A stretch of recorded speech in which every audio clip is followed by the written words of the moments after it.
The trial lasted exactly 4 minutes.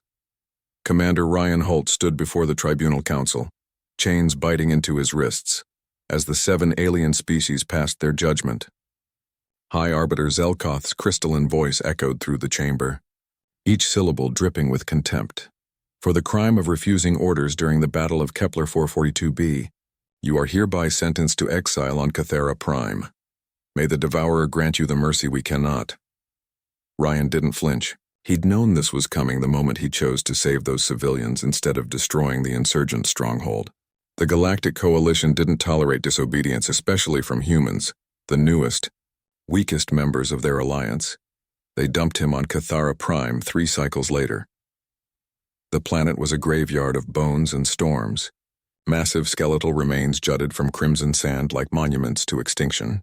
The wind howled with voices that weren't quite wind, and the sky churned with clouds the color of dried blood. Somewhere in this wasteland lurked Varn, the creature that had devoured 3 entire expeditionary forces, the Devourer, the Unkillable. The reason no one survived Cathera Prime. Ryan had 48 hours of supplies, maybe less if the sandstorms got worse. He set up a shelter in the ribcage of something massive, something that might have been a god once.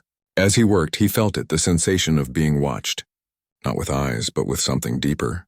Something that saw past skin and bone into the marrow of what he was. On the second night, Varn came. It emerged from the darkness like a nightmare given form.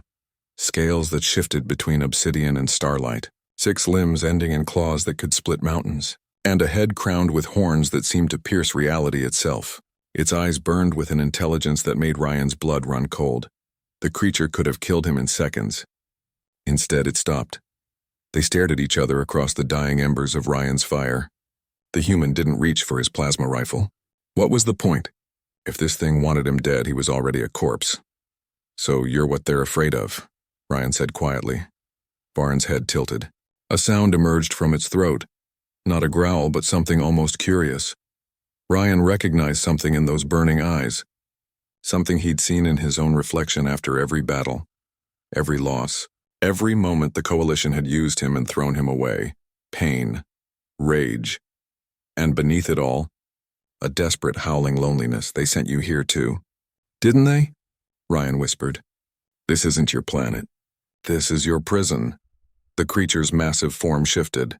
Its scales rippled with colors Ryan had no names for. And then impossibly it sat, like a dog waiting for its master to come home. Ryan spent the next weeks learning. He learned that Varn was the last of its kind, exiled here millennia ago by the same coalition that now ruled the galaxy.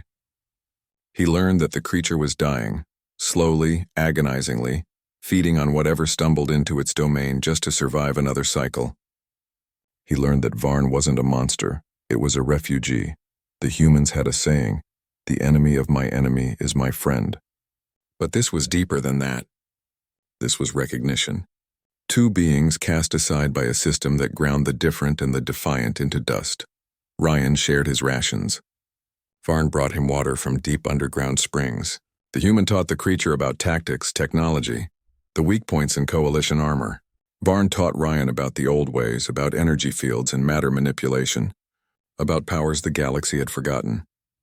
When the supply ship came to collect Ryan's remains 3 months later, they found something impossible. A human standing tall, his survival suit modified with technology that shouldn't exist. And beside him, towering like a living eclipse, stood the Devourer. But its eyes no longer burned with mindless hunger. They gleamed with purpose. "Tell the Tribunal," Ryan's voice crackled over their comms, "that we're coming home." The supply ship fled. 6 months later, Commander Ryan Holt returned to Coalition space. He didn't come alone. Varn moved through the void like a living starship.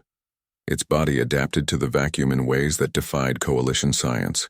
They hit 3 military outposts in the Outer Rim, liberating prisoners, freeing the enslaved, broadcasting messages that spread like wildfire across 1,000 worlds. Humanity wasn't the only species the Coalition had crushed. There were dozens of others. Civilizations broken, cultures erased, peoples scattered to the winds. Ran and Varn became symbols. The human who refused to die. The monster who learned to hope. The Coalition sent fleets. Varn tore through them like paper. They sent assassins. Ryan had learned too well from his companion. They sent negotiators offering pardons and power. Ryan sent them back with a message: free the exiled. All of them. Or we'll free them ourselves. The war lasted 3 years. It ended with the tribunal in chains and a new council in their place, one that included species the coalition had tried to erase. High Arbiter Zelkoth was sentenced to exile naturally. They gave him the same mercy he'd given Ryan. They sent him to Cathara Prime. Commander Ryan Holt stood in the new council chambers, Varn's massive form coiled behind him like a living mountain. The creature's scales had changed color over the years, shifting from obsidian to something that looked almost like hope, deep blues and vibrant purples that caught the light. The galaxy told us we were meant to die alone, Ryan said to the assembled species. But humans have a bad habit of refusing what we're told. And so apparently do devourers. Varn rumbled deep in its chest, a sound that might have been laughter. They had been exiled to certain death. Instead, they'd found each other. And in finding each other, they'd changed everything. Because that's what humans do. They survive. They adapt. They take the monsters of the universe and make them family. The galaxy would never be the same.